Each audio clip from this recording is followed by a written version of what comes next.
강력한 사회적 거리두기 정책이 길어지면서 방역 피로감에 따른 수칙 위반이 늘고 있습니다.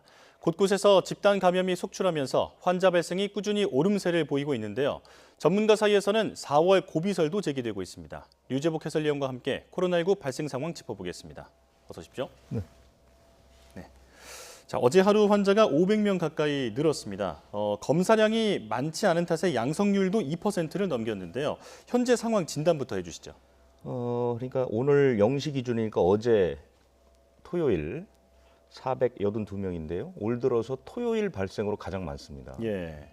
더구나 어제는 검사량이 한 23,000건밖에 되지 않았기 때문에 양성률이 2.1%가 나왔는데요. 평소 같으면 한 1% 안팎 정도니까요. 양성률도 2배 정도 높고요.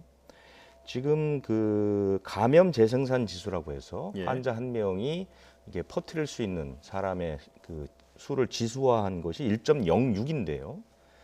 앞으로 2주 후에 이 1.06이 유지되면 하루에 지역 발생만 487명, 4주 후가 되면 529명까지 늘어날 수 있다고 그런 예측 결과도 나왔습니다. 그래서 전문가들 사이에서 이제 4월 고비설이 나오고 있는데 4월 고비설의 근거는 첫 번째는 이제 고령층이 백신을 접종하기 시작하는 시기입니다. 그렇기 때문에 아무래도 백신이 본격화하면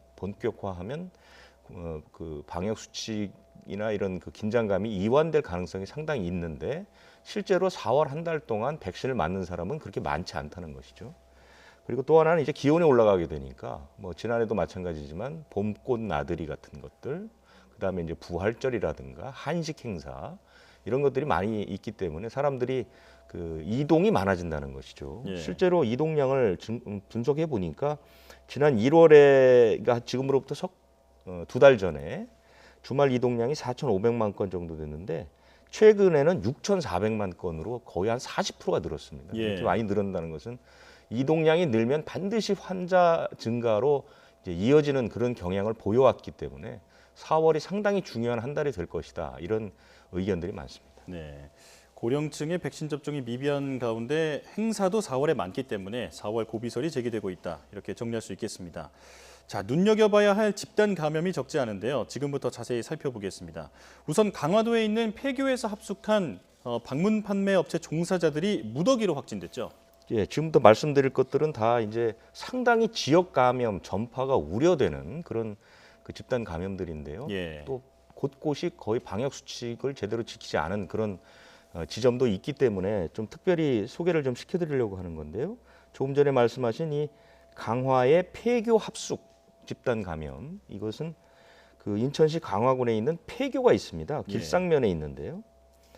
이 폐교 시설에 정수기 판매 업체 직원들이 합숙을 한 겁니다. 거기서 합숙을 해서 한 58명 정도가 합숙을 한 것으로 좀 집계되고 있는데 지금까지 51명이 감염이 된 겁니다. 58명 중에 51명이 감염이 된 것이죠. 물론 뭐 보면 지역도 서울시가 19명, 경기도가 16명, 강화군이 14명 뭐 이런 식으로 해서 상당히 전파가 넓게 퍼져 있고 실제로 이 합숙 시설의 지표 환자는 인천 강화군뿐만 아니라 서울 관악구에 있던 사람도 확진이 받았거든요. 그렇기 때문에 이것은 이제 상당히 넓게 전파가 될 가능성이 높다고 볼 수 있고 또 이제 방역 자체도 방해를 한 혐의들이 있습니다. 확진 환자 5명이 이 폐교의 문을 열어주지 않아서 애를 먹은 것도 있고요. 허위 진술도 했다고 지금 얘기가 돼 있고요. 주변 사람들의 얘기를 들어보면 종교와 관련이 있어서 매일 저녁에 그 예배를 보는 소리도 들리고 찬송가를 부르는 소리도 들린다고 해서 아마 조사 여부에 따라서는 감염이 상당히 광범하게 퍼질 가능성이 있다 이렇게 보입니다. 자, 이 밖에도 또 비상식적인 그 사실들도 밝혀졌는데 이 업체가 폐교를 10년 가까이 무단으로 점유했던 사실도 드러났잖아요. 그렇습니다. 이 강화군이 관리 소홀을 이유로 인천시 교육청에 구상권 청구를 검토하고 있다면서요. 그러니까 이 학교가 이제 폐교가 된 다음에 지난 2002년에 그 대부 계약을 맺습니다. 그 당시에는 이제 뭐 역사나 한방 교육을 하겠다 이런 목적으로 대부 계약을 맺었는데 10년 정도 운영을 했는데 뭐 대부료 같은 걸 내지 않은 모양입니다. 그래서 계약이 끝나버렸고 그런데도 불구하고 그 사람들이 지금까지 그러니까 거의 10년 가까이 이 시설에서 그냥 살고 있었던 것이죠. 아, 예. 그렇게 살고 있었고 실제로 2014년에 소송도 냈고, 그러니까 이제 나가게 할 수 있도록 소송도 냈고 강제 집행은 2017년에 또 하기도 했습니다. 그런데 예. 이제 사람들이 막아서 집행을 하지 못했거든요. 그러다가 결국 이번에 이제 이렇게 큰 감염이 터졌기 때문에 광화군에서는 인천시 교육청이 관리를 소홀히 했다. 저렇게 사람들이 살고 있는데도 방치했다. 이런 이유로 인천시 교육청을 상대로 구상권을 지금 검토하고 있다. 이런 소식까지 들리고 있습니다. 예. 자, 이번엔 충북 증평 사례인데요. 교회에서 집단 감염이 나왔습니다. 예배 때는 방역 수칙을 잘 지켰는데 소모임을 하면서 마스크를 쓰지 않은 채 접촉한 것이 전파 이유로 꼽히고 있죠. 그렇습니다. 이것도 지금 그 증평군 증평읍에 있는 교회인데 신도가 한 120여 명 정도 됩니다. 예. 그런데 지금까지 28명이 감염이 됐습니다. 아주 적지 않은 사람들이 감염이 됐는데 실제로 예배 때 역학조사를 해보니까 예배 때 한 30-40명 정도만 참석을 하고 그다음에 마스크도 잘 착용을 하고 있었던 것으로 이제 나왔는데 문제는 예배가 끝나고 나서 이제 소모임 같은 것을 했던 모양입니다. 네. 이제 교회 내 카페 같은 게 있는데요. 거기서 마스크를 쓰지 않고 서로 접촉한 것이 지금 감염 원인이 아닌가 이렇게 추정이 되고 있고요. 현재 152명이 전수검사를 받아서 28명 확진이 됐습니다. 예. 더 큰 문제는 확진된 교인들을 통한 N차 감염입니다. 교인이 증평뿐 아니라 주변 지역에 사는 사람들도 많고 또 직업도 굉장히 다양하다고 하는데 이 자칫 대규모 지역 전파로 이어지지 않을까 걱정되고 있습니다. 그렇습니다. 이게 이제 가장 걱정되는 부분이죠. 왜냐하면 이 교회의 위치가 증평군과 주변 괴산 이쪽하고 이렇게 딱 붙어 있는 지점이거든요. 네. 그래서 신도 가운데 그쪽 사는 사람들이 좀 있고요. 외지에 사는 사람들이 있고. 그다음에 이제 확진자 가운데 뭐 구내식당에서 조리사를 상대로 강습을 한 사람도 있고 또 구내식당에서 일한 사람도 있고 예. 그다음에 이제 초등학생, 고등학생이 있고 이런 식으로 이제 여러 가지 직업이 이제 다양해서 이 사람들이 접촉한 상대가 또 확진이 되기도 했거든요. 그렇기 때문에 감염이 좀 지역 사회에 전파되는 거 아니냐 이런 걱정이 많아서 증평군은 지금 사회적 거리두기를 2단계로 올렸습니다. 예. 자, 이번엔 대전인데요. 횟집을 중심으로 10여 명이 양성 판정을 받았습니다. 확진 환자 가운데 감성주점 종업원이 포함돼 있어서 감염이 점점 퍼지고 있다고요. 그렇습니다. 이 대전시 서구 쪽에 있는 그 식당가가 있는데 젊은 사람들이 많이 이용하는 그런 식당가인데요. 20대 남성이 친구와 함께 횟집을 포함해서 이제 식당을 3곳을 방문했는데 거기서 이제 감염자가 나온 거죠. 가장 많이 나온 곳이 바로 그 횟집이고요. 횟집에서는 지금 10명이 확진이 됐습니다. 그리고 그 바로 옆에 식당에 아르바이트 학생도 확진이 됐고 그런데 이 횟집이 이제 큰 문제지만 그보다도 이제 더 큰 문제가 될 수 있는 것은 그 20대 자, 코로나19 관련 대담 이어가도록 하겠습니다. 자, 조금 전 질문이 그 대전에서의 감성주점 종업원이 그 감염이 되면서 조금씩 감염이 퍼지고 있다 이 부분이었는데 이어서 설명해 주시죠. 네, 그 대구에서 그 젊은이들이 많이 모이는 그 거리에서 그 20대 2명이 식당 3곳을 방문했는데 횟집에서 이제 확진자가 많이 나왔죠. 그런데 그 확진 환자 가운데 한 명이 감성주점 종업원입니다. 감성주점이라는 게 이제 그 이렇게 많은 사람들이 술을 마시고 대화를 하고 뭐 춤도 추고 뭐 이러는 주점이거든요. 그래서 그 사람이 감염된 다음 날 그 감성주점의 동료 종업원 그다음에 지인도 양성 판정을 받았습니다. 그러니까 예. 감성주점으로 이제 옮겨가는 그런 양상을 보이고 있기 때문에 지난 20일 이후에 그 전자출입 명부에 기록된 방문자만 600명이 넘는다고 하니까요. 아마 그보다 훨씬 더 많은 사람이 왔을 수도 있죠. 그렇기 때문에 이 사안 역시 집단 감염이 우려되는 그런 사안으로 뽑힐 수 있습니다. 예, 감염 확산이 우려된다 이렇게 말씀해 주셨습니다. 전국 곳곳에서 이렇게 집단 감염이 일어나고 있다 보니까 사회적 거리두기 조정이 계속 미뤄지고 있습니다. 추가되는 방역 수칙이 발표됐죠. 그렇습니다. 지금 거리두기는 다음 달 11일까지 또 2주가 연장이 됐죠. 수도권이 2단계, 비수도권이 1.5단계 그대로 유지가 되고요.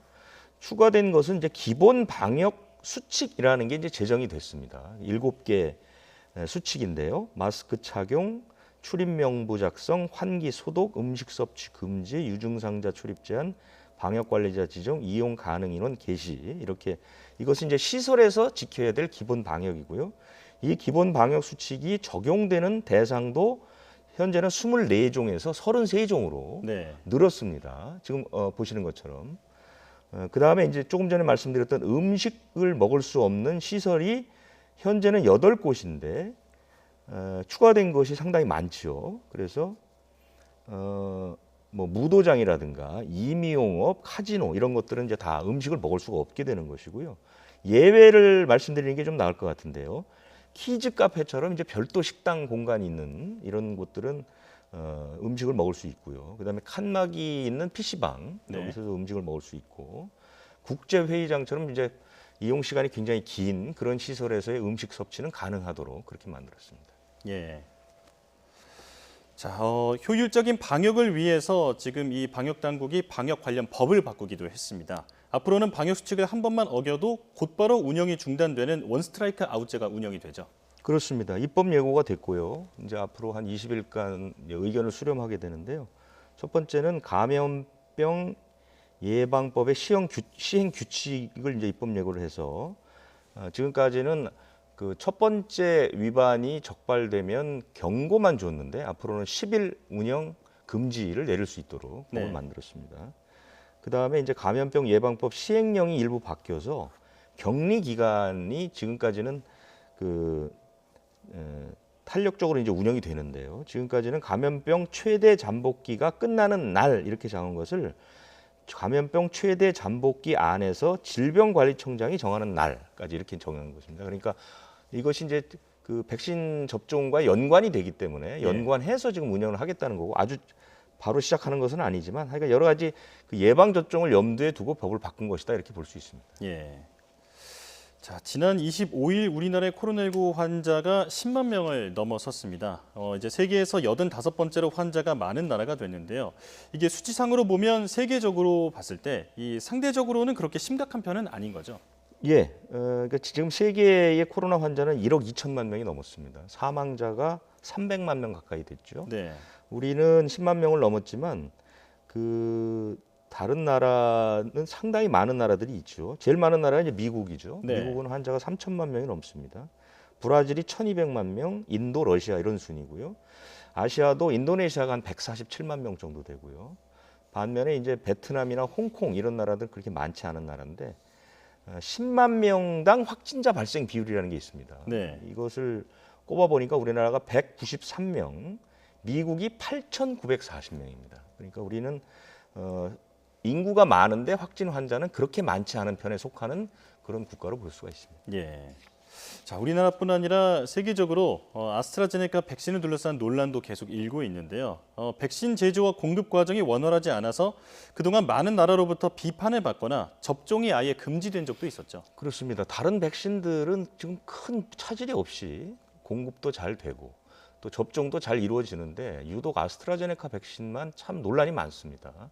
원래 시작은 상당히 이제 주목을 받았던 그런 백신입니다. 왜냐하면 세계적으로 유명한 옥스퍼드 대학에서 이제 개발을 하는 백신이고 아스트라제네카가 이 코로나19의 대유행이 끝날 때까지는 돈을 벌지 않겠다 해서 가격도 제일 쌉니다. 네. 그래서 이른바 이제 그 잘 살지 못하는 나라, 비교적 부유하지 않은 나라들이 굉장히 인기가 있었고, 그다음에 이제 코백스라는 그 공적 기구에서도 이제 아스트라제네카를 첫 번째로 이제 선택할 정도로 상당히 이제 취지는 좋았는데, 네.